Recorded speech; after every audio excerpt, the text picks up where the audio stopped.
ക്രിസ്തുവിനായി, പ്രവർത്തിച്ചാൽ ക്രിസ്തുവിനായി, മരിച്ചാൽ ക്രിസ്തുവിനായി.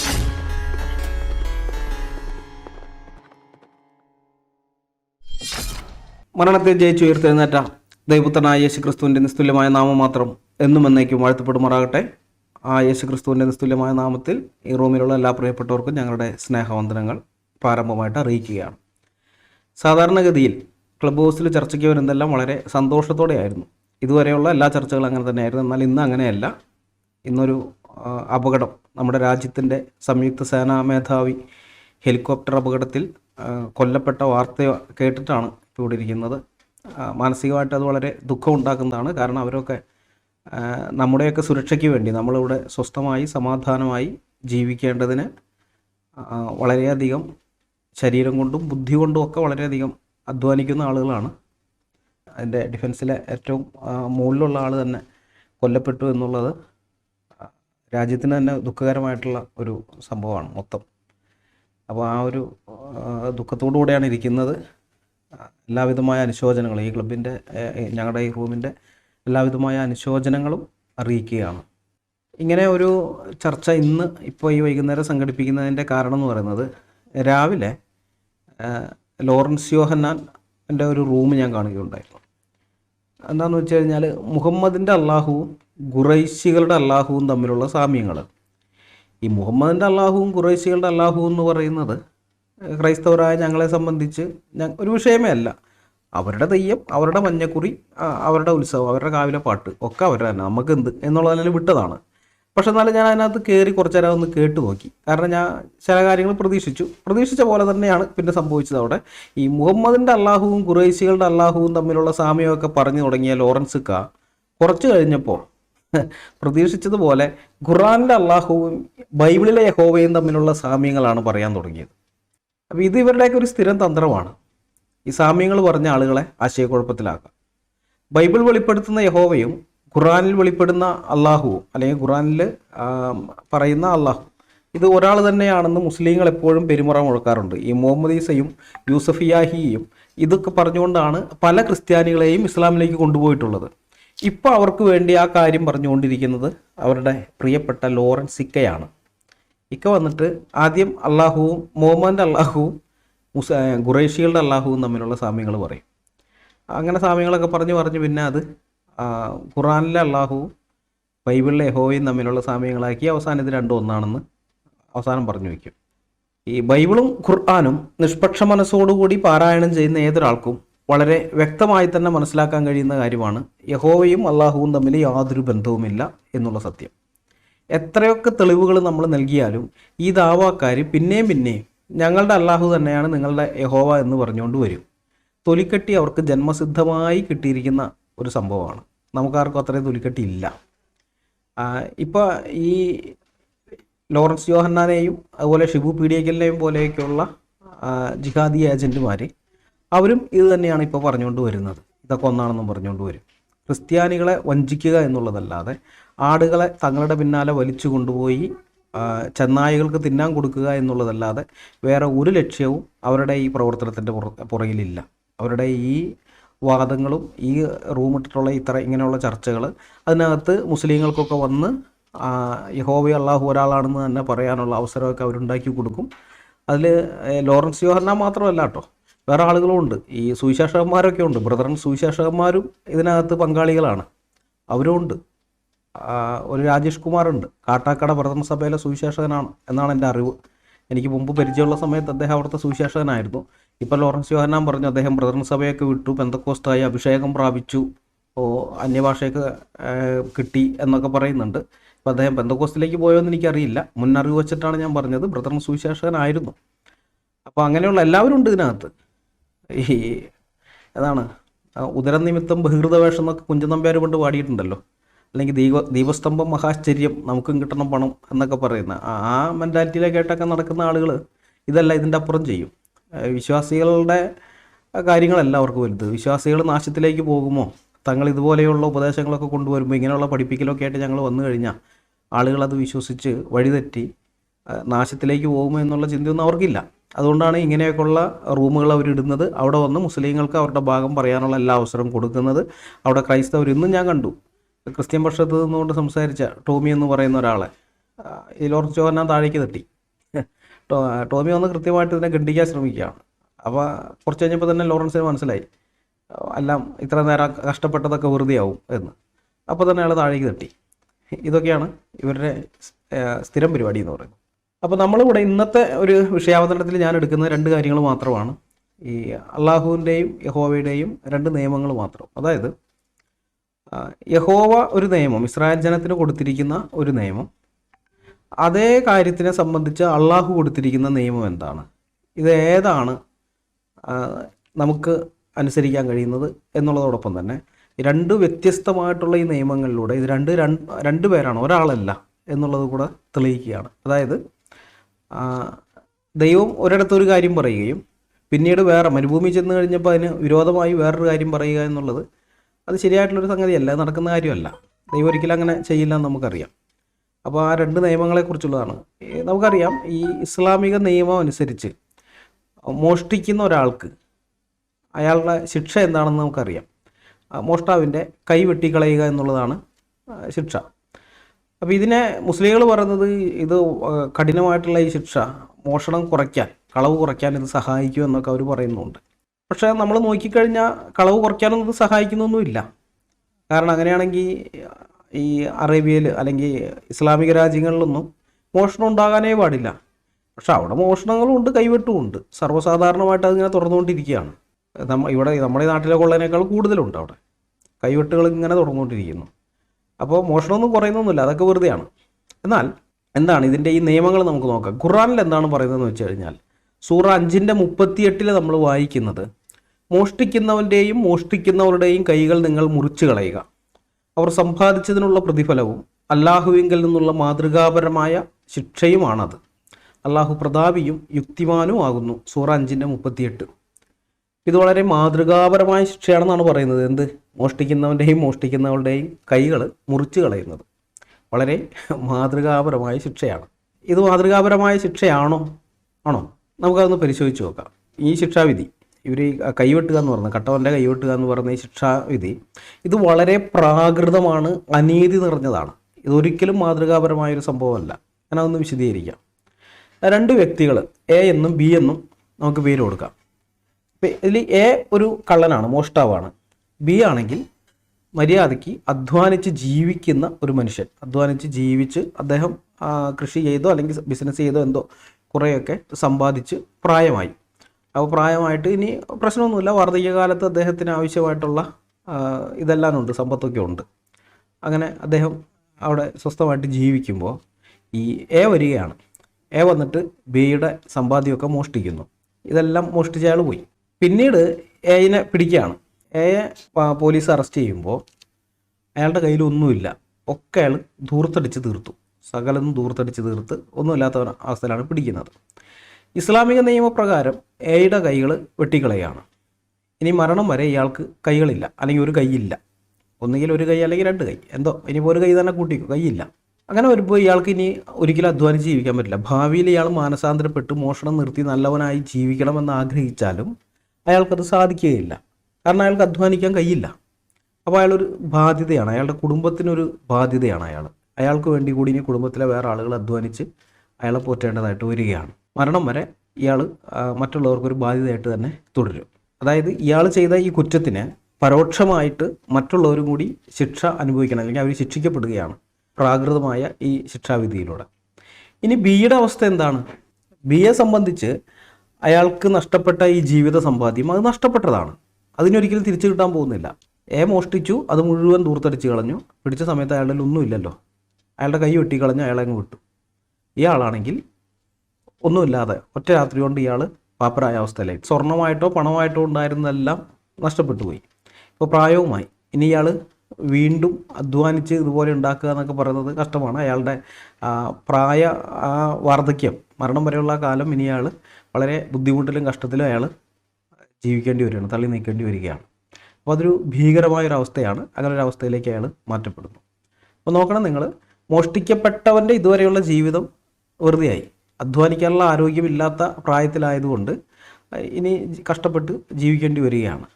അപ്പോൾ ഈ മനുഷ്യനും മറ്റുള്ളവർക്കൊരു ബാധ്യതയായിട്ട് മാറുകയാണ്. അയാളുടെ ബന്ധുക്കൾക്കൊക്കെ ഇയാളൊരു ബാധ്യതയാണ്. ഇയാൾക്ക് വേണ്ടിയിട്ട് അവർ കഷ്ടപ്പെടേണ്ടി വരും. മറ്റേ മനുഷ്യനും അങ്ങനെ തന്നെയാണ്. അയാളുടെ കൈ പോയതോടുകൂടി അയാൾക്കിനി അധ്വാനിച്ച് ജീവിക്കാൻ പറ്റില്ല. അയാളും അയാളുടെ കുടുംബക്കാർക്കൊരു ബാധ്യതയായിട്ട് മാറുകയാണ്.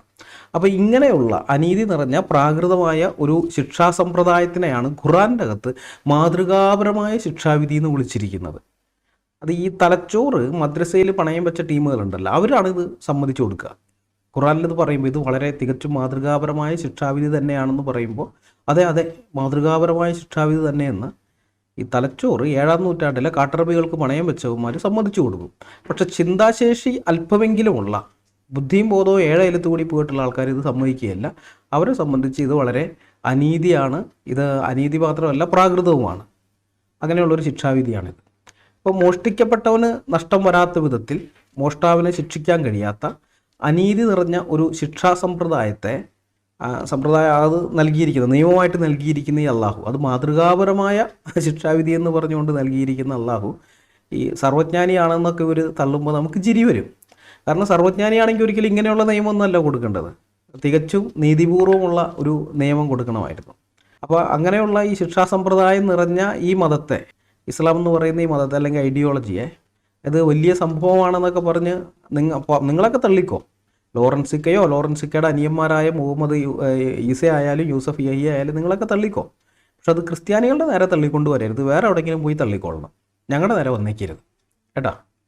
ഇനി നമുക്ക് യഹോവ ഈ ഒരു വിഷയത്തിൽ, മോഷണത്തിൻ്റെ കാര്യത്തിൽ യഹോവ നൽകിയിരിക്കുന്ന ശിക്ഷാവിധി എന്താണെന്ന് നോക്കാം. യഹോവ എന്ത് ശിക്ഷയാണ് നൽകിയിരിക്കുന്നത്? ന്യായപ്രമാണം നമ്മൾ വായിച്ചു കഴിഞ്ഞാൽ അവിടെയുണ്ട്. പുറപ്പാട് പുസ്തകം 22-ാം അധ്യായത്തിൻ്റെ 1-ാമത്തെ വാക്യം.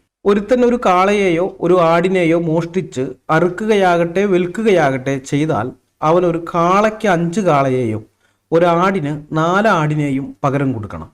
അതായത് ഒരു ആടിനെ മോഷ്ടിച്ചിട്ട് അറുക്കുകയോ വിൽക്കുകയോ ചെയ്താൽ ആടിന് 4 ആടിനെ അവന് പകരം കൊടുക്കണം. ഈ ആരെന്നാണോ മോഷ്ടിച്ചിരിക്കുന്നത് അയാൾക്ക് 4 ആടിനെ കൊടുക്കണം. ഇനി കാളേനെയാണ് മോഷ്ടിച്ചിരിക്കുന്നതെങ്കിലോ 5 കാളയെ കൊടുക്കണം. ആലോചിച്ച് നോക്കണം. ആട് എന്ന് പറയുന്നത് ചെറിയ ജീവിയാണ്, കാള വലുതാണ്. ആടിന് വില കുറവാണ്, കാളയ്ക്ക് വില കൂടുതലാണ്. അപ്പോൾ ചെറിയ ജീവിനെ മോഷ്ടിക്കുമ്പോൾ 4 ഇരട്ടിയും, അത് വലിയ ജീവിയാകുമ്പോൾ സംഭവം മോഷണം തന്നെയാണ്, പക്ഷെ അത് ചെയ്തത് കൂടുതൽ തുകയ്ക്കുള്ളതിനെയാണ് മോഷ്ടിച്ചതെങ്കിൽ കൂടുതൽ തുക നഷ്ടപരിഹാരം കൊടുക്കേണ്ടി വരികയാണ്. 4 ആട് അല്ലെങ്കിൽ 5 കാള, അതിന് ഇരട്ടി കൊടുക്കേണ്ടി വരുന്നതുകൊണ്ട്, ഇത്രയും വെച്ച് കൊടുക്കേണ്ടി വരുന്നതുകൊണ്ട് ഈ മോഷ്ടിക്കപ്പെട്ട ആളെ സംബന്ധിച്ച് അയാൾക്ക് നഷ്ടമൊന്നുമില്ല. അയാളുടെ കയ്യിൽ നിന്ന് ഇത് മോഷ്ടിച്ചെടുത്തു. ഇപ്പോൾ ആടും കാളയും മാത്രമല്ല കേട്ടോ, വേറെ എന്തൊക്കെയാണ് മോഷ്ടിച്ചാലും ഇതേപോലെയൊക്കെ തന്നെയാണ്, ഇത്ര ഇരട്ടി എന്നുള്ളതിനെല്ലാം കൊടുക്കേണ്ടി വരികയാണ്. അപ്പോൾ അങ്ങനെ വരുന്ന സമയത്ത് ഈ മോഷ്ടിക്കപ്പെട്ട ആൾക്ക് ഇതിലൊരു നഷ്ടവും ഇല്ല. അയാൾ ഇനിയിപ്പോൾ 10-90 വയസ്സായ സമയത്താണ് അയാളുടെ ഇത് മോഷ്ടിച്ചുകൊണ്ട് പോയെന്ന് വെച്ചാൽ അയാൾക്ക് കുഴപ്പമില്ല. അയാൾക്ക് ഉള്ളതിനേക്കാളും 4 ഇരട്ടി അല്ലെങ്കിൽ 4 അല്ലെങ്കിൽ 5 ആയിട്ട് സാധനം കൂടുതലും കൂട്ടി തിരിച്ച് കിട്ടുകയാണ് ചെയ്യുന്നത്. ഈ മോഷ്ടിച്ച ആളാണെങ്കിലോ, മോഷ്ടാവിനെ സംബന്ധിച്ചോ, അവനെ സംബന്ധിച്ച് അവൻ്റെ കയ്യിലുള്ളതും കൂടി പോയി. മനസ്സിലായി? അവൻ്റെ കയ്യിൽ വേറെ കുറേ ഉണ്ടായിട്ടായിരിക്കും. അപ്പോഴാണ് അപ്പുറത്തൊരാളെ കണ്ടപ്പോൾ അത് മോഷ്ടിച്ചുകൊണ്ട് വന്നത്. മോഷ്ടിച്ചുകൊണ്ട് വന്നു കഴിഞ്ഞപ്പോൾ കയ്യിലുള്ളതും കൂടി പോവുകയാണ് അവന്. അതല്ലാതെ അവൻ്റെ കൈ പോകുന്നില്ല, കൈയൊന്നും നഷ്ടപ്പെടുന്നില്ല. അപ്പോൾ അവനിനി അബദ്ധം മനസ്സിലാവാണ്, ഇനി ഒരു പ്രാവശ്യം കൂടി മോഷ്ടിക്കാൻ പോയാൽ ഇനിയും കയ്യിലുള്ളത് പോകും, അതുകൊണ്ട് ഇനി ഈ പരിപാടി വേണ്ട, ഞാൻ പടിയെടുത്ത് അധ്വാനിച്ച് ജീവിക്കാമെന്ന് അവൻ തീരുമാനിച്ചു കഴിഞ്ഞാൽ അവൻ അധ്വാനിച്ച് ജീവിക്കാൻ ഒരു കുഴപ്പമില്ല. കാരണം 2 കൈ ഉണ്ടല്ലോ, അവന് ഒരു പ്രശ്നവും ഇല്ല. ഇങ്ങനൊരു നിയമമാണ് ന്യായപ്രമാണത്തിൽ ദൈവം നൽകിയിരിക്കുന്നത്. ഇനി ഈ മോഷ്ടിച്ച ആൾക്ക് 4-5 ഇരട്ടി കൊടുക്കാൻ വകയില്ലെങ്കിലോ, അയാളുടെ കയ്യിലിപ്പോൾ ഒറ്റ ആടും ഇല്ല, അല്ലെങ്കിൽ ഒറ്റ കാളയും ഇല്ല. അങ്ങനെയുള്ള സമയത്താണ് പോയിട്ട് ഒരാളുടെ ആടിനെ അല്ലെങ്കിൽ ഒരു കാളയെ മോഷ്ടിച്ചുകൊണ്ട് വരുന്നത്. അപ്പോൾ അങ്ങനെ വരുന്ന സമയത്ത് 4 ആട് അല്ലെങ്കിൽ 5 കാളേനെ കൊടുക്കാൻ ഇയാളിലില്ല. അപ്പോൾ അങ്ങനെ വന്ന് എന്ത് ചെയ്യും? അതിന് ന്യായപ്രമാണം വഴി പറയുന്നുണ്ട്, നമുക്കത് വായിക്കാം. ഈ പുറപ്പാട് പുസ്തകം 22-ാം അധ്യായത്തിൻ്റെ 2ഉം 3ഉം വാക്യങ്ങളാണ്. അവിടെ നമ്മൾ ഇങ്ങനെയാണ് വായിക്കുന്നത്: കള്ളൻ വീട് മുറിക്കുമ്പോൾ പിടിക്കപ്പെട്ട് അടികൊണ്ട് മരിച്ചുപോയാൽ അവനെ സംബന്ധിച്ച് രക്തപാതകം ഇല്ല, എന്നാൽ അത് നേരം വെളുത്ത ശേഷമാകുന്നുവെങ്കിൽ രക്തപാതകമുണ്ട്. കള്ളൻ ശരിയായിട്ട് പ്രതിശാന്തി ചെയ്യണം. അവൻ വകയില്ലാത്തവനെങ്കിൽ തൻ്റെ മോഷണം നിമിത്തം അവനെ വിൽക്കണം. ഇതാണ് ന്യായപ്രമാണം പറയുന്നത്. അതായത് അടിമയായിട്ട് അവനെ വിൽക്കണം. മോഷ്ടാവിൻ്റെ കൈവശം ഇത്രയധികം അവന് കൊടുക്കാനില്ലെങ്കിൽ, ഒരാടിന് പകരം 4 ആടുകളെയും ഒരു കാളയ്ക്ക് പകരം 5 കാളകളെയും കൊടുക്കാൻ അവൻ്റെ കയ്യിൽ ഇല്ലെങ്കിൽ ഇയാൾ എന്ത് ചെയ്യണം? അടിമയായിട്ട് വിൽക്കുകയാണ്. അടിമയായിട്ട് വിറ്റ് കിട്ടുന്ന പണം ഉണ്ടല്ലോ, ആ പണം ഉപയോഗിച്ച് മോഷ്ടിക്കപ്പെട്ടയാൾക്ക് ലഭിക്കേണ്ടുന്ന നഷ്ടപരിഹാരം കൊടുക്കുകയാണ്. അപ്പോഴും ഈ മോഷ്ടിക്കപ്പെട്ടയാളെ സംബന്ധിച്ച് അയാൾക്ക് നഷ്ടമൊന്നുമില്ല. അയാളുടെ കയ്യിലുള്ള ഒരു ആടിനെ അവൻ കൊണ്ടുപോയി അറുത്താൽ, അല്ലെങ്കിൽ ഒരു കാളയെ കൊണ്ടുപോയിട്ട് അവൻ അറുക്കുകയോ വിൽക്കുകയോ എന്ത് വേണമെങ്കിലും ചെയ്യട്ടെ, അയാൾക്ക് പകരം അഞ്ചെണ്ണത്തിനാണ് കിട്ടുന്നത്. അയാൾക്കൊരിക്കലും നഷ്ടം വരുന്നില്ല. എന്നാൽ ഇനി മോഷ്ടാവിൻ്റെ അവസ്ഥയോ? ഒരുപക്ഷെ നിങ്ങൾ ചിന്തിച്ചേക്കാം, ഒരാൾ ഒരു ആടിനെ മോഷ്ടിച്ചതിൻ്റെ പേരിൽ അല്ലെങ്കിൽ ഒരു കാളയെ മോഷ്ടിച്ചതിൻ്റെ പേരിൽ ജീവിതകാലം മുഴുവൻ അടിമയായി കഴിയേണ്ടി വരിക എന്ന് പറയുന്നത് വളരെ അനീതി നിറഞ്ഞൊരു ശിക്ഷയല്ലേ എന്ന് നിങ്ങൾ ചിന്തിച്ചേക്കാം. അത് നിങ്ങൾക്ക് ഇസ്രായേലിൻ്റെ അകത്തെ പ്രമാണത്തെക്കുറിച്ച്, അവിടെ ന്യായപ്രമാണത്തെക്കുറിച്ച് ശരിക്കും അറിയാത്തത് കൊണ്ടാണ് അങ്ങനെ ചിന്തിക്കുന്നത്. ഒരാൾ ഇസ്രായേലിനകത്ത് അടിമയായി പോയി കഴിഞ്ഞാൽ, ഒരുത്തൻ അടിമയായിട്ട് തന്നെത്താൻ വിൽക്കുകയോ മറ്റോ ഒക്കെ ചെയ്തു കഴിഞ്ഞാൽ ജീവിതകാലം മുഴുവൻ അവൻ ഒരിക്കലും അടിമയായിരിക്കുന്നില്ല. ഒരു നിശ്ചിത കാലം വരെ മാത്രമേ അവൻ അടിമയാകുന്നുള്ളൂ. അത് കഴിഞ്ഞാൽ അവൻ സ്വതന്ത്രനാകും. അത് ന്യായപ്രമാണ പുസ്തകത്തിൽ നമ്മൾ വായിക്കുന്നുണ്ട്. ആവർത്തന പുസ്തകം 15-ാം അധ്യായത്തിൻ്റെ 12 മുതൽ 14 വരെയുള്ള വാക്യം ഇങ്ങനെയാണ്, ഞാൻ വായിക്കാം.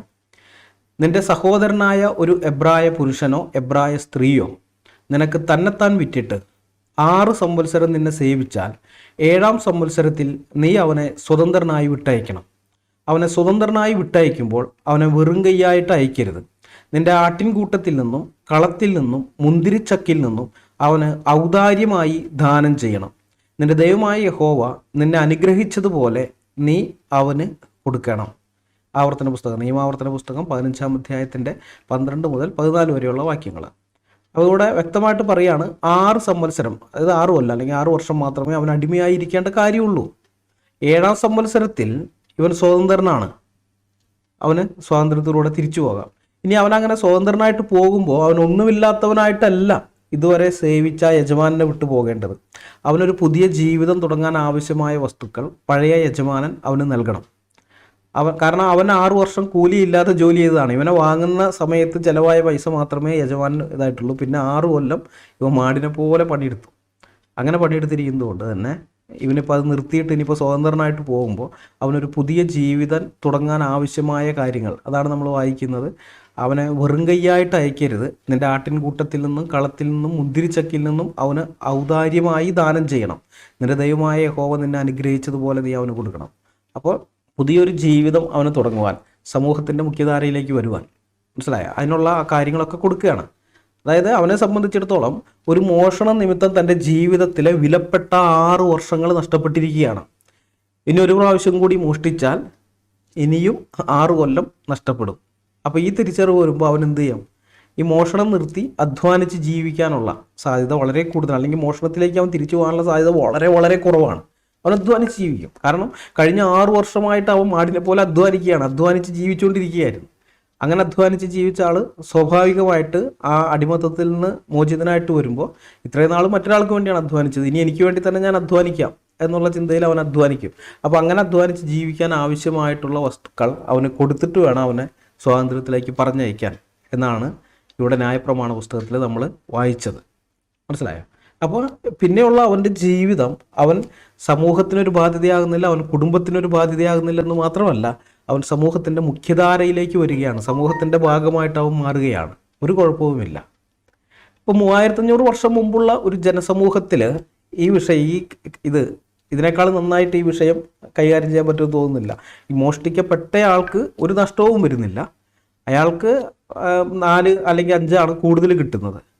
അതല്ലെങ്കിൽ ഈ മോഷ്ടിച്ച ആളെ സംബന്ധിച്ചാണെങ്കിലോ അയാളുടെ കൈ പോകുന്നില്ല. അയാൾ അധ്വാനിക്കാൻ കഴിയുന്ന ഒരവസ്ഥയിലേക്ക് അയാൾ മാറുകയാണ്, അധ്വാനിച്ച് ജീവിക്കാൻ തുടങ്ങുകയാണ്. ഫലത്തിൽ ഒരു പ്രശ്നവുമില്ല. ഏറ്റവും ഭംഗിയായിട്ടാണ് ദൈവം ഈ നിയമം കൊടുത്തിരിക്കുന്നത്. ന്യായപ്രമാണത്തിൽ യഹോവയായിരിക്കുന്ന ദൈവം ഈ നിയമം കൊടുത്തിരിക്കുന്നത്. എന്നാൽ അള്ളാഹു എന്താണ് ചെയ്തിരിക്കുന്നത്? ഖുർആൻ്റെ അകത്ത് നമ്മൾ കണ്ടല്ലോ, കൈവെട്ടിക്കളയാൻ പറയാം. വളരെ സിമ്പിളാണ്, കൈവെട്ടിക്കളയാൻ. ഇതേപോലെയൊക്കെ ആലോചിച്ച് ചിന്തിച്ച് രണ്ടു കൂട്ടർക്കും ഒരു ഇത് വരാത്ത, എന്നാൽ മോഷ്ടിച്ച ആൾക്ക് ശിക്ഷ കിട്ടുകയും ആ ശിക്ഷ അയാളെ മാനസാന്തരത്തിലേക്ക് നടത്തി ഇനി മോഷണത്തിലേക്ക് തിരിയാതെ അധ്വാനിച്ച് ജീവിക്കാൻ പ്രേരിപ്പിക്കുന്ന വിധത്തിൽ ഉള്ള ആ ഒരു ശിക്ഷ അയാൾക്ക് കൊടുത്തുകൊണ്ട് അയാളെ സമൂഹത്തിൻ്റെ ഭാഗമാക്കി മാറ്റുക, ഇതൊന്നും അള്ളാഹുവിന് അറിഞ്ഞുകൂടാ. ഇങ്ങനെയുള്ള പരിപാടിയൊന്നും അള്ളാഹുവിന് അറിഞ്ഞുകൂടാ. അവൻ്റെ കയ്യങ്ങോട്ട് കുട്ടികളാ. ഇത് തന്നെയാണ് ഇന്ന് ഈ ജിഹാദികളൊക്കെ ചെയ്യുന്ന പരിപാടി. കൈവെട്ടൽ മാത്രമല്ല, ഇവർക്കെതിരെ ഒരു ചോദ്യം വന്നു കഴിഞ്ഞാൽ, ഇസ്ലാമിനെതിരെ ചോദ്യം വന്നാൽ, അള്ളാഹുവിനെ ചോദ്യം ചെയ്താൽ, ഖുർആനെ ചോദ്യം ചെയ്താൽ, മുഹമ്മദിനെ ചോദ്യം ചെയ്താൽ ഇരുന്ന് ആലോചിച്ച് എന്താണ് ഇതിന് മറുപടി പറയേണ്ടത്, ഇതിൻ്റെ ഉത്തരം എന്താണ്, പ്രമാണം എന്താ പറയുന്നത്, പുസ്തകങ്ങൾ വായിച്ച് നോക്കിയിട്ട്, അതൊക്കെ കുറേ ബുദ്ധിമുട്ടുള്ള പണിയാണ്. ഇതൊന്നും അവർ ചെയ്യില്ല. നേരെ തന്നെ പോയിട്ട് അവരുടെ തല അങ്ങോട്ട് വെട്ടിക്കളാം.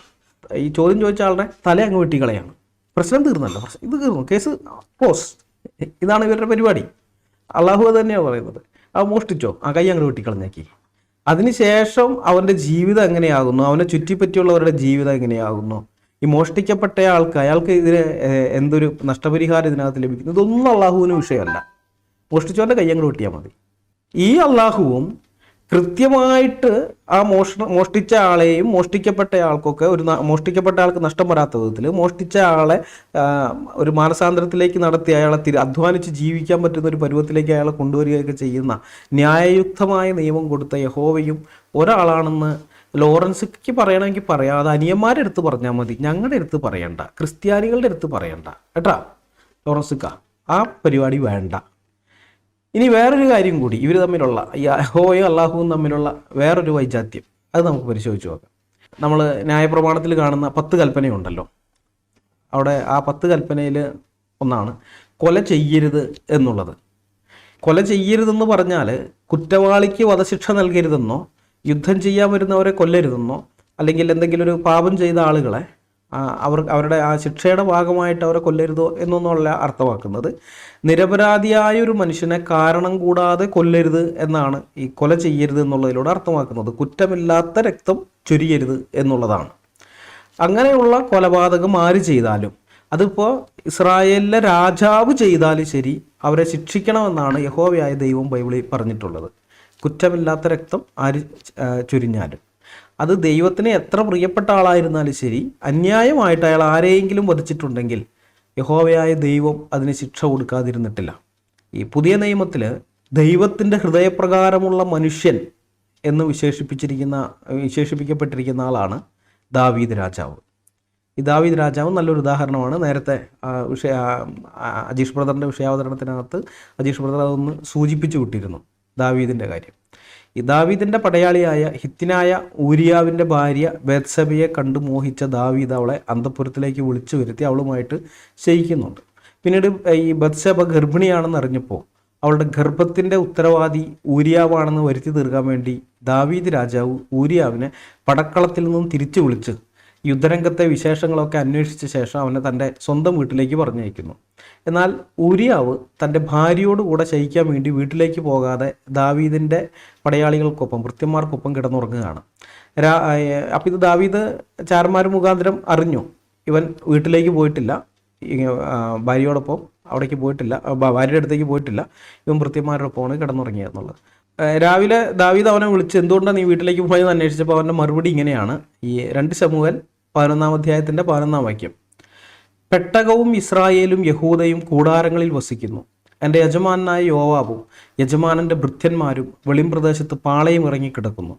അങ്ങനെയിരിക്കെ ഞാൻ ഭക്ഷിക്കാനും കുടിക്കാനും എൻ്റെ ഭാര്യയോടുകൂടെ ശയിക്കാനും എൻ്റെ വീട്ടിൽ കിടക്കുമോ?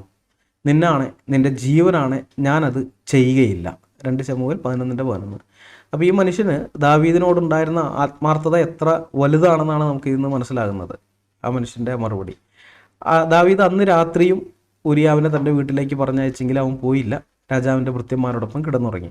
പിറ്റേന്ന് രാവിലെ സൈന്യാധിപനായ യോവാബിന് കൊടുക്കാൻ വേണ്ടി ദാവീദ് ഊരിയാവിൻ്റെ കയ്യിലൊരു എഴുത്തും കൊടുത്ത് പടക്കളത്തിലേക്ക് പറഞ്ഞയച്ചു. ആ പട കഠിനമായിരിക്കുന്നിടത്ത് ഊരിയാവെ മുന്നണിയിൽ നിർത്തി അവൻ വിട്ടുകൊണ്ട് മരിക്കത്തക്കവണ്ണം അവനെ വിട്ട് നിങ്ങൾ പെട്ടെന്ന് പിന്മാറണം എന്നായിരുന്നു എഴുത്തിലുണ്ടായിരുന്നത്. യോവാബ് എഴുത്തിലുള്ളതുപോലെ തന്നെ ചെയ്തു. ഊരിയാവ് ശത്രുക്കളുടെ വിട്ടുകൊണ്ട് വീണു. അതിനുശേഷം ഊരിയാവിൻ്റെ വിധവയായ ബത്ശബയെ ദാവീദ് വിവാഹം കഴിച്ചു. ബത്ശബ ഒരു മകനെ പ്രസവിക്കുകയും ചെയ്തു. ദാവീദ് ഊരിയാവിനോട് ചെയ്ത ഈ ചതി ഒരു കുഞ്ഞും അറിഞ്ഞിട്ടില്ല കേട്ടോ, ഒരാളും അറിഞ്ഞിട്ടില്ല. ദാവീദിനും പിന്നെ ബത്ശബയ്ക്കും മാത്രമേ അറിയുള്ളൂ. ബത്ശബയ്ക്ക് പോലും ഊരിയാവിനെ കൊല്ലിച്ച കാര്യം അറിയണമെന്നില്ല. എന്നാൽ യഹോവയായ ദൈവം തൻ്റെ പ്രവാചകനായ നാഥാനെ ദാവീദിൻ്റെ അടുക്കലേക്ക് അയക്കുകയാണ്. എന്നിട്ട് അവിടെ ഒരു ഉപമ ദാവീദിൻ്റെ ഇടയിൽ ഒരു കഥ പറയുകയാണ്. ധനവാനായൊരു മനുഷ്യൻ തൻ്റെ അയൽവക്കത്തുള്ള ഒരു ദരിദ്രനോട് കാണിച്ച അന്യായത്തിൻ്റെ കഥ. അതൊരു ഉപമയിലൂടെ നാഥാൻ പ്രവാചകൻ ദാവീദിനോട് പറയുകയാണ്. അപ്പോൾ ഇത് കേട്ടതും ദാവീദിൻ്റെ പ്രതികരണം എങ്ങനെയാണ്? യഹോവയാണേ ഇത് ചെയ്തവൻ മരണയോഗ്യൻ, അവൻ കനിവില്ലാതെ ഈ കാര്യം പ്രവർത്തിച്ചതുകൊണ്ട് ആ ആടിനു വേണ്ടി 4 ഇരട്ടി പകരം കൊടുക്കണമെന്നായിരുന്നു. ദാവീദിന് മനസ്സിലായില്ല ഇതാണ്. അപ്പോൾ അതുകൊണ്ടാണ് പറയുന്നത് ഇത് ചെയ്തവൻ മരണയോഗ്യനാണ്, അവൻ ഈ കാര്യം ചെയ്തുകൊണ്ട് ഈ ആടിനു വേണ്ടി 4 ഇരട്ടി പകരം കൊടുക്കണം. ഉടനെ നാഥാൻ ദാവീദിന് നേരെ വിരൽ ചൂണ്ടിയിട്ട് പറയും, ആ മനുഷ്യൻ നീ തന്നെ എന്ന്. ഇത് കേട്ടതോടുകൂടെ ദാവീദിന് ഹൃദയത്തിൽ കുത്തുള്ളൂ. ദാവീദ് കരയുകയൊക്കെ ചെയ്യുന്നുണ്ട്. മാത്രമല്ല നാഥാൻ പിന്നെയും പറയും, ദാവീദ് ഇത്ര വലിയൊരു ഹീനകൃത്യം ചെയ്തതുകൊണ്ട് ദാവീദിന് മാത്രമല്ല ദാവീദിൻ്റെ സന്തതി പരമ്പരകൾക്കും പുറകെ ഉള്ളവർക്കൊക്കെ വരാൻ പോകുന്ന അനർത്ഥം എന്തൊക്കെയായിരിക്കും എന്നുള്ളത് നാഥാൻ പ്രവാചകനിലൂടെ യഹോവയായ ദൈവം വെളിപ്പെടുത്തുന്നുണ്ട്. ഇപ്പം 4 ഇരട്ടി പകരം കൊടുക്കണം എന്ന ദാവീദിൻ്റെ വാക്ക് പോലെ തന്നെ പിന്നീട് സംഭവിച്ചത് നമുക്ക് കാണാനായിട്ട് സാധിക്കും. ദാവീദ് അവിടെ ഒരു ജീവൻ എടുത്തു, ഊരിയാവിൻ്റെ ഒരു ജീവൻ എടുത്തു. പകരം ദാവീദിൻ്റെ 4 മക്കളാണ് കൊല്ലപ്പെടുന്നത്, അല്ലെങ്കിൽ അകാലത്തിൽ മരിച്ചു പോകുന്നത്. ആദ്യം തന്നെ കുഞ്ഞ്, ഊരിയാവിൻ്റെ ഭാര്യയിൽ ദാവീദിന് ജനിച്ച കുഞ്ഞ് മരിച്ചുപോയി. പിന്നെ അമ്നോൻ എന്ന് പറയുന്ന മറ്റൊരു മകനെ ദാവീദിൻ്റെ വേറൊരു മകനായ അബ്ശലോം അടിച്ചു കൊന്നു. പിന്നീട് ഈ അബ്ശലോം ദാവീദിനോട് മത്സരിച്ച് ഇസ്രായേലിൽ രാജാവാകുന്നുണ്ട്. ദാവീദ് ഓടിപ്പോകേണ്ടി വരുന്നു കാട്ടിലേക്ക്. ദാവീദിൻ്റെ സേനകൾ ഇവർക്കെതിരെ, പിന്നെ അബ്ശലോമിനെതിരെ വരും. ദാവീദിൻ്റെ സേനാനായകനായിരുന്ന യോവാബ് ഈ അബ്ശലോമിനെ അടിച്ച് കൊന്നുകളയുന്നുണ്ട്. അതിനുശേഷം ദാവീദ് മരിച്ചു കഴിഞ്ഞതിന് ശേഷം അധികാരത്തിലെത്തിയ ഈ സോളമനെതിരെ മത്സരിച്ചതിന് അദോനിയാവ് എന്ന മറ്റൊരു മകനെ ഈ സോളമൻ്റെ സേനാനായകനായ ബെനയാവ് കൊന്നുകളയുന്നുണ്ട്. അപ്പോൾ ഇങ്ങനെ 4 മക്കൾ, അതായത് ആ ഉരിയാവിൻ്റെ ഭാര്യയായിരുന്നു ബത്ശബയിൽ ജനിച്ച കുഞ്ഞ്, അത് കഴിഞ്ഞ് അമ്നോൻ, പിന്നെ അബ്ശലോം, പിന്നെ അദോനിയാവ്. അങ്ങനെ ഈ 4 മക്കളാണ് ഈ അപമൃത്യുവിന് ഇരയാകുന്നത്. ഊരിയാവിൻ്റെ ജീവന് പകരം 4 ജീവൻ കൊടുക്കണമെന്ന് ദാവീദ് പറഞ്ഞു. ദാവീദിനെ കൊണ്ട് തന്നെയാണ് ദൈവ ശിക്ഷ വിധിപ്പിക്കുന്നത്.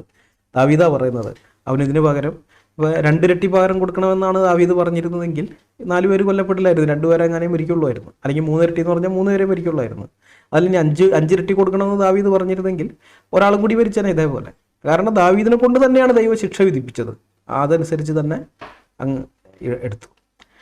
ഇനി ഇതേപോലെ വേറൊരു കാര്യം കൂടി ഞാൻ നിങ്ങളുടെ ശ്രദ്ധയിൽ കൊണ്ടുവരാം. രാജാക്കന്മാരുടെ 1-ാം പുസ്തകം 21-ാം അധ്യായത്തിൽ ഇസ്രായേൽ രാജാവായ ആഹാബ്, ഇസ്രായേലിലെ ഏറ്റവും ദുഷ്ടന്മാരായ രാജാക്കന്മാരുടെ പട്ടിക എടുത്താൽ അതിൽ 1-ാം സ്ഥാനത്ത് നിൽക്കുന്ന ആളാണ് ഈ ആഹാബ്. ആഹാബിൻ്റെ ഭാര്യയായിരുന്ന ഇസബേലിൻ്റെ ആലോചന പ്രകാരം ഇസ്രായേലിലെ ഒരു സാധാരണ പൗരനായിരുന്ന നാബോത്ത് എന്നൊരാളെ ചതിച്ചു കൊന്ന അയാളുടെ മുന്തിരിത്തോട്ടം തട്ടിയെടുത്ത സംഭവം നമുക്ക് രാജാക്കന്മാരുടെ 1-ാം പുസ്തകം 21-ാം അധ്യായത്തിൽ വായിക്കാൻ സാധിക്കും.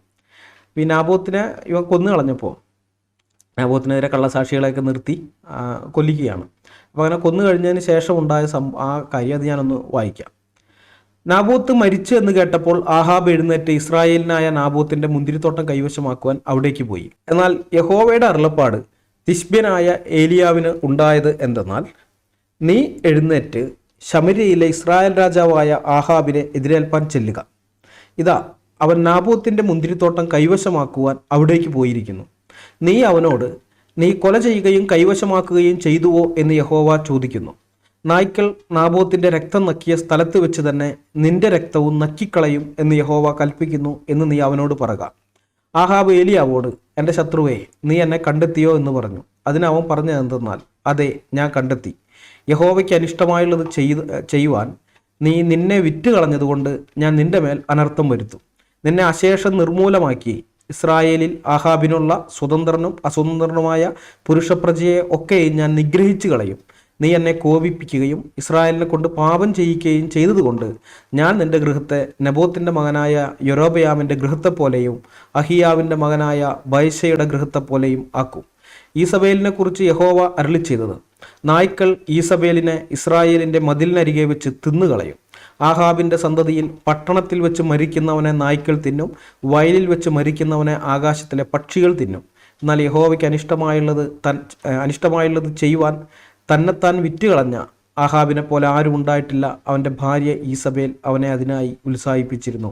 രാജാക്കന്മാരുടെ 1-ാം പുസ്തകം 21-ാം അധ്യായത്തിൻ്റെ 16 മുതൽ 25 വരെയുള്ള വാക്യങ്ങളാണ് ഞാനിപ്പോൾ വായിച്ചത്. ഈ ആഹാബ് എങ്ങനെയാണ് കൊല്ലപ്പെട്ടതെന്ന് ബൈബിളിൽ രേഖപ്പെടുത്തിയിട്ടുണ്ട്. ഇസ്രായേൽ രാജാവായ ആഹാബും യഹൂദ രാജാവായ യഹോശാഫാത്തും കൂടി അരാം രാജാവിനോട്, അതായത് സിറിയ രാജാവിനോട് യുദ്ധം ചെയ്യാൻ പോവുകയാണ്. ഇസ്രായേൽ രാജാവായ ആഹാബ് യഹോശാഫാത്തിനോട് പറയുന്നത്, ഞാൻ വേഷം മാറി പടയിൽ കടക്കും, നീ രാജവസ്ത്രം ധരിച്ച് ഇസ്രായേൽ രാജാവിൻ്റെ രഥത്തിൽ കയറി യുദ്ധത്തിന് പോകണം.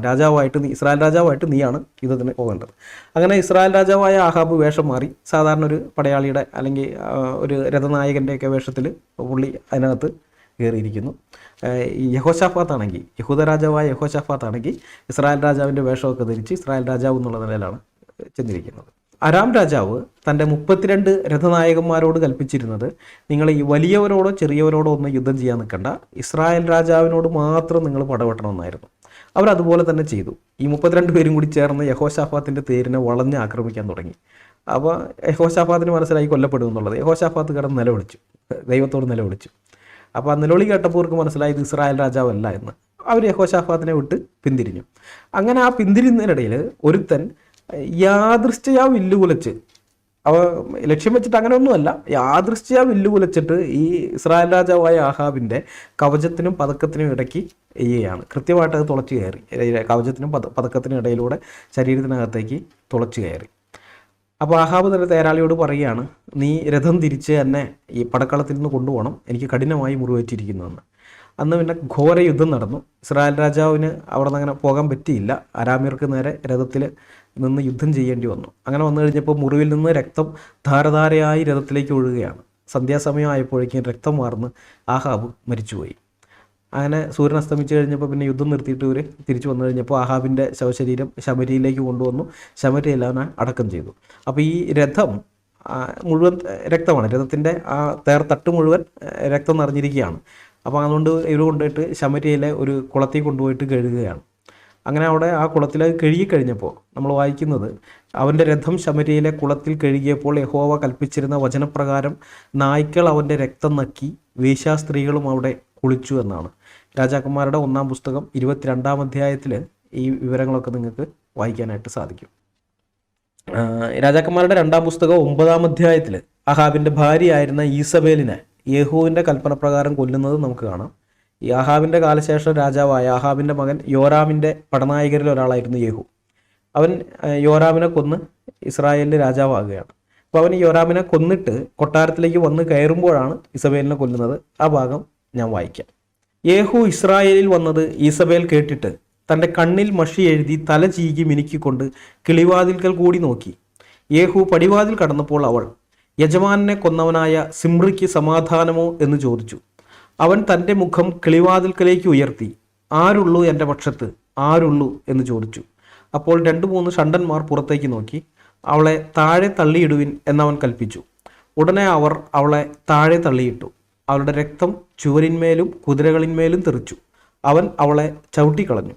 അവൻ ചെന്ന് ഭക്ഷിച്ച് പാനം ചെയ്ത ശേഷം ആ ശപിക്കപ്പെട്ടവളെ ചെന്ന് നോക്കി അടക്കം ചെയ്യുവിൻ, അവൾ രാജകുമാരിയല്ലോ എന്ന് പറഞ്ഞു. അവർ അവളെ അടക്കം ചെയ്യുവാൻ ചെന്നപ്പോൾ അവളുടെ തലമണ്ടയും കാലുകളും കൈപ്പത്തികളും അല്ലാതെ മറ്റൊന്നും കണ്ടില്ല. അവർ മടങ്ങി വന്ന് അവനോട് അത് അറിയിച്ചു. അപ്പോൾ അവൻ, ഇസ്രായേൽ പ്രദേശത്ത് വെച്ച് നായ്ക്കൾ ഈസബേലിൻ്റെ മാംസം തിന്നുകളയും, അത് ഈസബേൽ എന്ന് പറയാൻ കഴിയാതെ വണ്ണം ഈസബേലിൻ്റെ ശവം ഇസ്രായേൽ പ്രദേശത്ത് വയലിലെ ചാണകം പോലെ ആകും എന്നിങ്ങനെ യഹോവ തിശ്ബനായ ഏലിയാവെന്ന തൻ്റെ ദാസം മുഖാന്തരം അരുളി ചെയ്ത വചനം തന്നെ ഇത് എന്ന് പറഞ്ഞു. 2 രാജാക്കന്മാർ 9-ാം അധ്യായത്തിൻ്റെ 30 മുതൽ 37 വരെയുള്ള വാക്യങ്ങളാണ് ഞാൻ വായിച്ചത്. അപ്പോൾ ഇതാണ് ബൈബിളിലെ സത്യദൈവമായ യഹോവയുടെ ഒരു രീതി എന്ന് പറയുന്നത്. നിഷ്കളങ്കൻ്റെ രക്തം ഇസ്രായേൽ ദേശത്ത് ചൊരിയപ്പെട്ടപ്പോഴൊന്നും അവൻ അതിന് പകരം ചോദിക്കാതിരുന്നിട്ടില്ല. അത് ചൊരിഞ്ഞത് ഇസ്രായേലിലെ രാജാവാണെങ്കിലും ശരി, രാജസിംഹാസനത്തിൽ ഇരിക്കുന്നവനാണെങ്കിലും ദൈവത്തിന് ഏറ്റവും പ്രിയപ്പെട്ട ആളാണെങ്കിലും ശരി, അവൻ പകരം ചോദിക്കാതിരുന്നിട്ടില്ല. അവൻ പകരം ചോദിക്കുകയും അതിന് ശിക്ഷ വിധിക്കുകയും ചെയ്തിട്ടുണ്ട്. അതിൽ ഒരു മുഖപക്ഷവും അവൻ കാണിച്ചിട്ടില്ല. അങ്ങനെയുള്ളൊരു ദൈവമാണ് ബൈബിളിൽ വെളിപ്പെടുന്ന സത്യദൈവമായ യഹോവ. എന്നാൽ എന്താണ് അള്ളാഹുവിൻ്റെ സ്ഥിതി? നിരപരാധിയായ മനുഷ്യരെ കാരണം കൂടാതെ വധിക്കുന്നത് കണ്ടപ്പോൾ അള്ളാഹു കൊലയാളിയെ ശിക്ഷിച്ചിട്ടുണ്ടോ? നമുക്ക് നോക്കാം. സ്വഹീഹ് മുസ്ലിം വാല്യം 2 ഭാഗം 32 ഹദീസ് നമ്പർ 45. ഇത് നിങ്ങൾ sunna.com ചെന്ന് കഴിഞ്ഞാൽ 1754 ഹദീസായിട്ട് ഇത് കാണാം. sunna.com 1754 ഹദീസ്. മലയാളത്തിൽ ഞാൻ വായിക്കാം. സലമത്ത് ഇബ്നുൽ അക്വ നിവേദനം: ഞങ്ങൾ നബിയോടൊപ്പം ഹവാസിൻ ഗോത്രക്കാരോട് യുദ്ധം ചെയ്തു. ഞങ്ങൾ റസൂലിൻ്റെ കൂടെ ഭക്ഷണം കഴിച്ചുകൊണ്ടിരിക്കുമ്പോൾ ഒരാൾ അവിടെ ഒരു ചുവന്ന ഒട്ടകപ്പുറത്ത് വന്ന് ഒട്ടകത്തെ മുട്ടുകുത്തിച്ചു. എന്നിട്ട് തൻ്റെ ഭാണ്ഡത്തിൽ നിന്ന് ഒരു കയറെടുത്ത് ഒട്ടകത്തെ ബന്ധിച്ചു. പിന്നെ ആളുകളോടൊപ്പം ഭക്ഷണം കഴിക്കാൻ മുന്നോട്ട് വന്നു. അദ്ദേഹം ഞങ്ങളെ നോക്കാൻ തുടങ്ങി. ഞങ്ങളിൽ ദുർബലരും വാഹനം കുറവുള്ളവരുമുണ്ട്.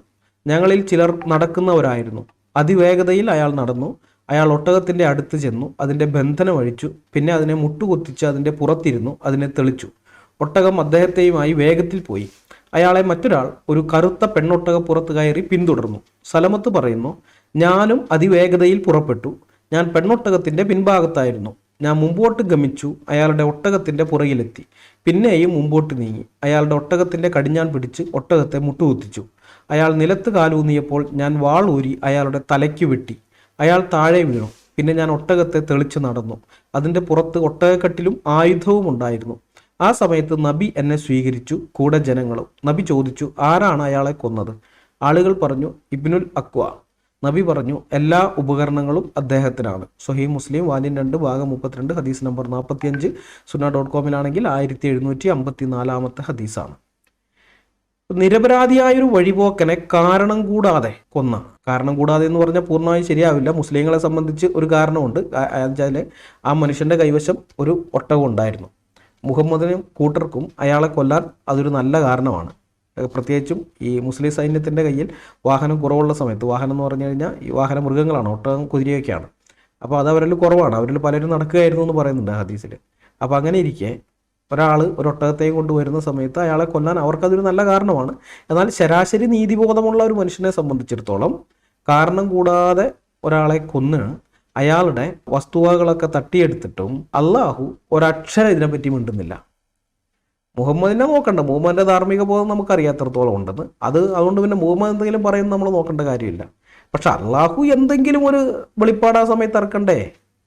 ഈ മുട്ടിന് മലക്ക് വന്നിട്ട് ഇങ്ങനെ ഓരോന്നോരോന്നൊന്ന് പറഞ്ഞിട്ട് പോകുന്നുണ്ടല്ലോ. അത് ചെയ്യുമ്പോൾ അത് ചെയ്യരുത്, ഇത് ചെയ്യരുത്, അല്ലെങ്കിൽ അത് ചെയ്യണം, ഇത് ചെയ്യണം എന്നൊക്കെ പറഞ്ഞുകൊണ്ട് വരുന്നുണ്ടല്ലോ.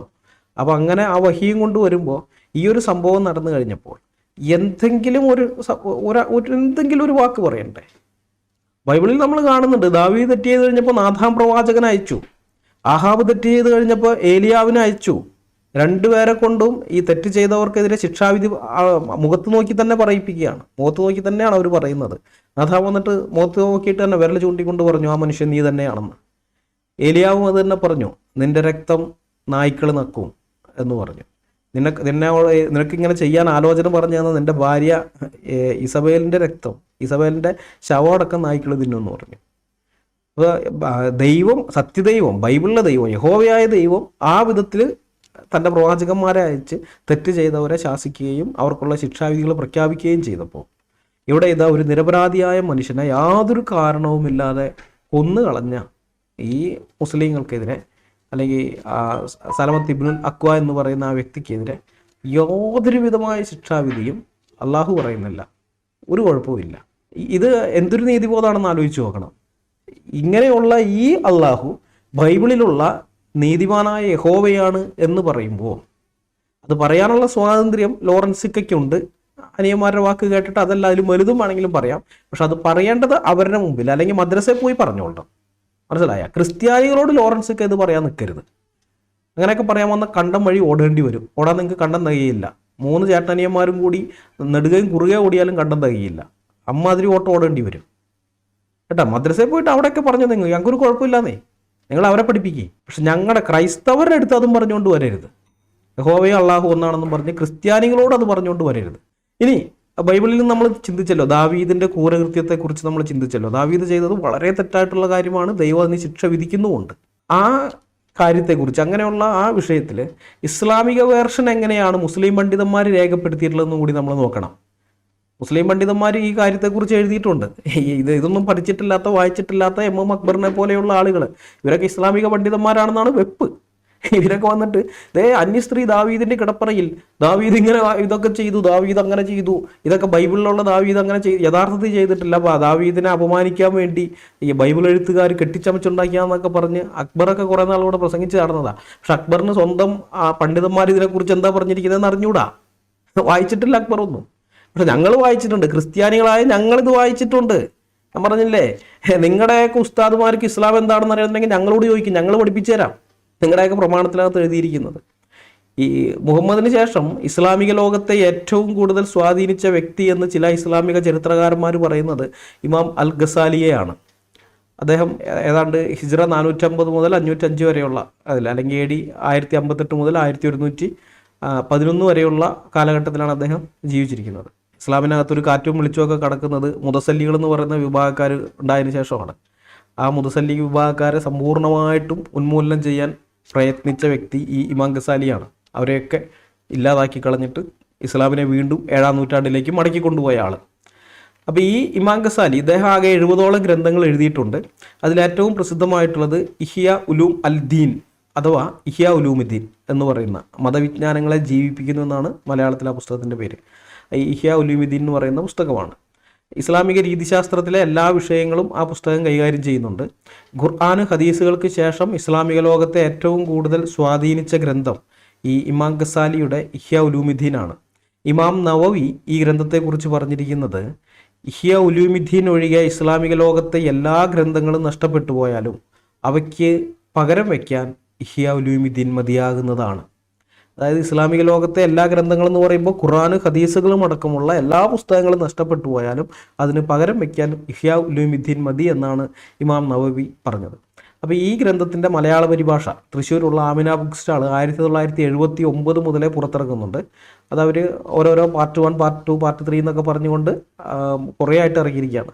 ഇപ്പോൾ അങ്ങനെയല്ല, അതെല്ലാം കൂട്ടിച്ചേർത്ത് ഒരു 4 വോളിയായിട്ട് അവർ ഇറക്കി. ഞാൻ ഈ അടുത്തത് വാങ്ങാൻ വേണ്ടി തൃശ്ശൂർ ആമിന ബുക്ക് സ്റ്റാളിൽ പോയിരുന്നു. അപ്പോൾ അവർ പറഞ്ഞ് അച്ചടി നിർത്തി, ഇതിപ്പോൾ ആരും വാങ്ങുന്നില്ല, വായിക്കുന്നുമില്ല, അതുകൊണ്ട് കുറേ നാൾ അച്ചടിച്ച് കഴിഞ്ഞിട്ട് കുറേ നാളിങ്ങനെ ഇരുന്നു. ആ 4 വോളിയായിട്ടുള്ളതിൽ 2 വോളിയേ ഉള്ളൂ, 2 വോളി ആരോ കൊണ്ടുപോയി. ഞാൻ പറഞ്ഞു എനിക്ക് മൊത്തം 4 വോളിയും വേണം, അല്ലാതെ 2 വോളിയും കിട്ടിയിട്ട് കാര്യമില്ല എന്നും പറഞ്ഞ് ഞാൻ പിന്നെ വാങ്ങാണ്ട് പോരുകയാണ് ചെയ്തത്. അപ്പോൾ അതിൻ്റെ പരിഭാഷ കുഞ്ഞി അഹമ്മദ് മൗലവി എന്ന് പറയുന്ന ആളാണ് നിർവഹിച്ചിരിക്കുന്നത്. അപ്പോൾ ഈ പുസ്തകത്തിനകത്ത് ഇദ്ദേഹം ഈ ഇമാം ഗസാലി ദാവൂദ് നബിയെക്കുറിച്ച് പറഞ്ഞിരിക്കുന്ന ഒരു ഭാഗം, ആ ഭാഗം ഞാൻ വായിക്കാം. ദാവൂദ് നബിക്ക് പാപമോചനം നൽകപ്പെട്ടതിന് ശേഷം അദ്ദേഹം അള്ളാഹുവിനോട്, എൻ്റെ നാഥ, എൻ്റെ എതിരാളിയായ അന്യായക്കാരനെ ഞാൻ എന്ത് ചെയ്യണം എന്ന് ചോദിച്ചപ്പോൾ ആ എതിരാളിയെ കൊണ്ട് പൊരുത്തപ്പെടിയിക്കുവാൻ അദ്ദേഹത്തോട് അള്ളാഹു കൽപ്പിച്ചു. എതിരാളി മരണപ്പെട്ടിരുന്നതിനാൽ ബൈത്തുൽ മഖദസിലെ പാറക്കല്ലിൽ നിന്നുകൊണ്ട് അവൻ്റെ പേർ പറഞ്ഞ് വിളിക്കുവാനും കൽപ്പിച്ചു. അങ്ങനെ ദാവൂദ് നബി ആ സ്ഥലത്ത് ചെന്ന് ഊരിയ എന്ന് വിളിച്ചപ്പോൾ, അള്ളാഹുവിൻ്റെ നബിയായവരെ, നിങ്ങളുടെ വിളിക്ക് ഞാൻ ഉത്തരം ചെയ്യുന്നു. സ്വർഗത്തിൽ നിന്നാണ് നിങ്ങൾ എന്നെ വിളിച്ചു വരുത്തിയിട്ടുള്ളത്. നിങ്ങൾക്ക് എന്ത് വേണം എന്ന് ചോദിച്ചു. ദാവൂദ് നബി, ഞാൻ ഒരു കാര്യത്തിൽ നിങ്ങളോട് തെറ്റ് ചെയ്തിട്ടുണ്ട്, അത് നിങ്ങൾ എനിക്ക് പുറത്തു തരണം. ഞാനത് നിങ്ങൾക്ക് പൊരുത്തപ്പെട്ടു. അങ്ങനെ അദ്ദേഹം പിരിഞ്ഞു പോവുകയും ദാവൂദ് നബി അതുകൊണ്ട് സമാധാനിക്കുകയും ചെയ്തപ്പോൾ, നിങ്ങൾ പ്രവർത്തിച്ച തെറ്റ് എന്താണെന്ന് നിങ്ങൾ അദ്ദേഹത്തോട് പറഞ്ഞുവോ എന്ന് ജിബ്രീൽ ദാവൂദ് നബിയോട് ചോദിച്ചു. ദാവൂദ് പറയുന്നു, ഇല്ല. അപ്പോൾ ജിബ്രീൽ പറയാണ്, എന്നാൽ നിങ്ങൾ മടങ്ങിപ്പോയി അദ്ദേഹത്തോട് ആ കാര്യം വ്യക്തമാക്കുക. ദാവൂദ് നബി മടങ്ങിച്ചെന്ന് അദ്ദേഹത്തെ പേർ പറഞ്ഞു വിളിക്കുകയും അദ്ദേഹം വിളിക്ക് ഉത്തരം നൽകുകയും ചെയ്തപ്പോൾ, ഞാൻ നിങ്ങളോടൊരു തെറ്റ് ചെയ്തിട്ടുണ്ടെന്ന് ദാവൂദ് നബി പറഞ്ഞു. അദ്ദേഹം, ഞാനത് നിങ്ങൾക്ക് പുറത്തു തന്നില്ലയോ? ദാവൂദ് നബി, ആ തെറ്റ് എന്താണെന്ന് നിങ്ങൾ എന്നോട് ചോദിക്കുന്നില്ലേ? അദ്ദേഹം, അതെന്താണ്? ദാവൂദ് നബി ആ സ്ത്രീയുടെ കാര്യവും അതിനെ തുടർന്നുണ്ടായ സംഭവങ്ങളും വിവരിച്ചു പറഞ്ഞു. അപ്പോൾ അദ്ദേഹത്തിൻ്റെ മറുപടി യാതൊന്നും ഉണ്ടായില്ല. ദാവൂദ് നബി, ഊരിയ, നിങ്ങൾ എനിക്ക് മറുപടി നൽകുന്നില്ലയോ എന്ന് വീണ്ടും വിളിച്ചു ചോദിച്ചു. അദ്ദേഹം, അള്ളാഹുവിൻ്റെ നബിയായവരെ, ഇപ്രകാരം നബിമാർ പ്രവർത്തിക്കുകയില്ല. അതുകൊണ്ട് ഞാൻ നിങ്ങളുടെ കൂടെ അള്ളാഹുവിൻ്റെ മുമ്പിൽ വിചാരണയ്ക്കായി നിൽക്കുന്നതുവരെ ഞാനത് പൊറുക്കുകയില്ലെന്ന് പറഞ്ഞു. അപ്പോൾ ദാവൂദ് നബി അട്ടഹസിച്ച് നിലവിളിക്കുവാനും തലയിൽ മണ്ണ് വാരിയിടുവാനും തുടങ്ങി. അങ്ങനെ പരലോകത്ത് വെച്ച് ഊരിയായിനെ കൊണ്ട് അത് പൊരുത്തപ്പെടിപ്പിക്കാമെന്ന് അള്ളാഹു ദാവൂദ് നബിയൊക്കെ വാഗ്ദാനം ചെയ്യുന്നതുവരേക്കും അത് തുടർന്നു. ഇഹ്യാ ഉലൂമുദ്ദീൻ പാർട്ട് 24, പേജ് 181, 182. ഇതാണ് ഇസ്ലാമിക പണ്ഡിതന്മാർ രേഖപ്പെടുത്തി വച്ചിരിക്കുന്ന അള്ളാഹു. ദാവീദ് ചെയ്ത തെറ്റിന് ദാവീദിനെ കൊണ്ട് തന്നെ ശിക്ഷ വിധിപ്പിക്കുകയും മുഖം നോക്കാതെ ആ ശിക്ഷ നടപ്പിലാക്കുകയും ചെയ്ത യഹോവ എവിടെ? പരലോകത്ത് വെച്ച് ഊരിയാവിനോട് പറഞ്ഞ് ദാവൂദിനെ മാപ്പ് കൊടുപ്പിക്കാം എന്നൊക്കെ പറഞ്ഞ് ദാവൂദിനെ സമാധാനിപ്പിക്കുന്ന അള്ളാഹു എവിടെ നിൽക്കുന്നു? ഈ ഒരു വിവരണത്തിൽ നിന്ന് തന്നെ യഹോവയും അള്ളാഹുവും രണ്ടാണെന്ന് മനസ്സിലാക്കാൻ ആർക്കും കഴിയും, സുബോധമുള്ള ഏതൊരാൾക്കും കഴിയും. മുഹമ്മദ് ചെയ്ത കൊള്ളരുതായ്മകൾക്ക് ചൂട്ടുപിടിക്കുന്ന, മുഹമ്മദിൻ്റെ ആഗ്രഹങ്ങൾ പൂർത്തിയാക്കുന്നതിൽ അത്യുത്സാഹം കാണിക്കുന്ന, മുഹമ്മദിൻ്റെ ഭാര്യമാർ മുഹമ്മദിനെതിരെ വഴക്കുണ്ടാക്കിയാൽ ആ ഭാര്യമാരെ ഭീഷണിപ്പെടുത്തിക്കൊണ്ട് മലക്കിൻ്റെ കയ്യിൽ ആയത്തും കൊടുത്തു വിടുന്ന, മുഹമ്മദിൻ്റെ വീട്ടുകാര്യസ്ഥൻ്റെ റോളിൽ ഖുറാനിൽ നിറഞ്ഞു നിൽക്കുന്ന അള്ളാഹു അല്ല, പാവത്തിന് മുഖം നോക്കാതെ ശിക്ഷ വിധിക്കുന്ന ബൈബിളിലെ ഏകസത്യതയുമായ യഹോവ എന്ന് ലോറൻസിക്കയും മുഹമ്മദ് ഈസയും യൂസഫ് യഹിയയും മാത്രമല്ല എല്ലാ മുസ്ലിം സുഹൃത്തുക്കളെയും നിങ്ങൾ അറിഞ്ഞിരുന്നോ? നിങ്ങളൊക്കെ അറിഞ്ഞിരുന്നോ? ഞങ്ങൾ ആരാധിക്കുന്ന ബൈബിളിലുള്ള ഏക സത്യദൈവമായ യഹോവയല്ല നിങ്ങളുടെ ഇതിനകത്തുള്ള അള്ളാഹു എന്ന് പറയുന്ന സാധനം. നിങ്ങളെ പിശാച് വഞ്ചിച്ചിരിക്കുകയാണ്. ദൈവമല്ലാത്ത ഒന്നിനെയാണ് നിങ്ങൾ ദൈവമെന്ന് വിളിച്ചു നടക്കുന്നത്. യഥാർത്ഥ ദൈവത്തിനെ അനുകരിക്കുന്നവനായിട്ടാണ് ഈ അള്ളാഹു വന്നിരിക്കുന്നത്. അത് വഞ്ചകന്റെ സ്വഭാവം അതാണ്. ഒറിജിനൽ ആളല്ല, ഒറിജിനൽ ആളിന് പകരം ആൾമാറാട്ടം നടത്തി വന്നിരിക്കുകയാണ്. ഈ ആൾമാറാട്ടം നടത്തുക എന്ന് പറയുന്നത് അള്ളാഹുവിന് ഇഷ്ടപ്പെട്ട കാര്യമാണ്. അതുകൊണ്ടാണ് ഈസാ നബിയുടെ കാര്യം പറയുമ്പോഴൊക്കെ ഈ ആൾമാറാട്ടം വരുന്നത്. ഈസയല്ല, ഈസയ്ക്ക് പകരം വേറൊരുത്തിന് ആൾമാറാട്ടം നടത്തി ഈസയെ പോലെ തോന്നിപ്പിച്ച് അവനെ കൊന്നു എന്നൊക്കെ പറയുന്നില്ലേ. അതൊക്കെ ഈ ഇവരുടെ ക്യാരക്ടറിനകത്തുള്ളത്, അള്ളാഹുവിൻ്റെയൊക്കെ ക്യാരക്ടറിനകത്തുള്ളതാണത് ഈ ആൾമാറാട്ടം നടത്തുന്ന പരിപാടി. ഞങ്ങളുടെ കർത്താവായ യേശു ക്രിസ്തു പറഞ്ഞു, യോഹന്നാന്റെ സുവിശേഷം 10:10, മോഷ്ടിപ്പാനും മറുപ്പാനും മുടിപ്പാനും അല്ലാതെ കള്ളം വരുന്നില്ല, അവർക്ക് ജീവൻ ഉണ്ടാകുവാനും സമൃദ്ധിയായിട്ടുണ്ടാകുവാനും അത്രേ ഞാൻ വന്നിരിക്കുന്നത് എന്ന്. അപ്പോൾ നിങ്ങളുടെ സമാധാനവും സന്തോഷവും നിങ്ങളിൽ നിന്ന് മോഷ്ടിച്ചെടുത്ത് നിങ്ങളെ നശിപ്പിക്കാൻ വേണ്ടിയാണ് അള്ളാഹു എന്ന പേരിൽ പിശാച് വന്നിരിക്കുന്നത്. എന്നാൽ നിങ്ങളെ സ്നേഹിച്ച് നിങ്ങളുടെ പാപത്തിന് പരിഹാരം വരുത്തുവാനും നിങ്ങൾക്ക് നിത്യജീവൻ സമൃദ്ധിയായിട്ടുണ്ടാകുവാനുമാണ് യേശു ക്രിസ്തു വന്നിരിക്കുന്നത്. സോ ദൈവമെന്ന് നടിക്കുന്ന അധർമ്മമൂർത്തിയായ അള്ളാഹുവിനെ ഉപേക്ഷിച്ചിട്ട് സത്യദൈവവും നിത്യജീവനുമായ യേശു ക്രിസ്തുവിനെ നിങ്ങളുടെ കർത്താവായി സ്വീകരിക്കാനും സ്വർഗത്തിൻ്റെ അവകാശികളായി തീരാനും ഞങ്ങൾ നിങ്ങളെ ആഹ്വാനം ചെയ്യുകയാണ്. ഇത് മാത്രമേ രക്ഷയ്ക്കുള്ള ഏക വഴി, മറ്റൊരു വഴിയില്ല. ദൈവം ഒരുക്കിയിരിക്കുന്ന ഒരേ ഒരു വഴി എന്ന് പറയുന്നത് യേശു ക്രിസ്തുവിലൂടെ മാത്രമാണ്. അതുകൊണ്ടാണ് യേശു ക്രിസ്തു പറഞ്ഞത്, ഞാൻ തന്നെ വഴിയും സത്യവും ജീവനുമാകുന്നു, എന്നിലൂടെ അല്ലാതെ ആരും പിതാവിൻ്റെ അടുക്കലേക്ക് പ്രവേശിക്കുന്നില്ല എന്ന് പറഞ്ഞത്. ദൈവം ഒരുക്കിയിരിക്കുന്ന ആ വഴി, സത്യമായ വഴി, ഏക വഴി, അത് മനുഷ്യരാശിയുടെ കണ്ണിൽ നിന്ന് മറച്ചു വെക്കേണ്ടതിന് വേണ്ടി, എന്നിട്ട് മറ്റൊരു വഴി, പിശാചിൻ്റെ ഒരു വഴി തുറന്ന് ആ വഴിയിലൂടെ നിങ്ങളെയൊക്കെ നരകത്തിലേക്ക് വലിച്ചു കളയുന്നതിന് വേണ്ടിയാണ് പിശാച് ഇങ്ങനെ ഒരു ഐഡിയോളജിയുമായിട്ട്, ഇങ്ങനെ ഒരു മതവുമായിട്ട് വന്നിരിക്കുന്നത് നിങ്ങൾ തിരിച്ചറിയണം. അപ്പോൾ ഒറിജിനലിനെ അനുകരിച്ചുകൊണ്ടാണ് അവൻ വന്നിരിക്കുന്നത്, സത്യദൈവത്തിനെ അനുകരിക്കാൻ ശ്രമിച്ചുകൊണ്ടാണ് വന്നിരിക്കുന്നത്. പക്ഷെ നമുക്കറിയാം, രണ്ടുപേരുടെയും ക്യാരക്ടർ നോക്കിയാൽ മതി. ഒരു കള്ളൻ പോലീസിൻ്റെ യൂണിഫോമൊക്കെ ഇട്ട് വന്ന് ഞാൻ പോലീസാണെന്ന് പറഞ്ഞാലും അവൻ്റെ പ്രവൃത്തി വെളിപ്പെടുത്തുക അവൻ പോലീസല്ല എന്നുള്ള കാര്യം, അവൻ്റെ സംസാരം വെളിപ്പെടുത്തുക അവൻ പോലീസല്ല എന്നുള്ള കാര്യം.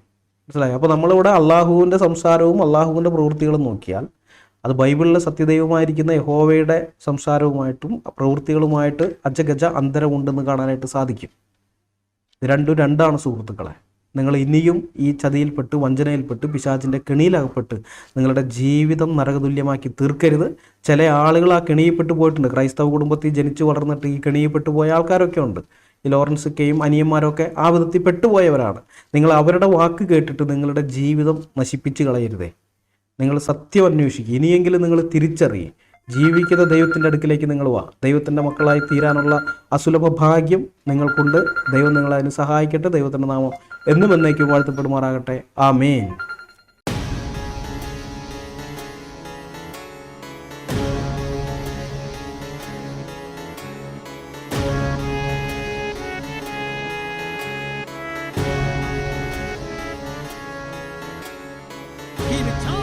ക്രിസ്തുവിനായി പ്രവർത്തിച്ചാൽ, ക്രിസ്തുവിനായി മരിച്ചാൽ, ക്രിസ്തുവിനായി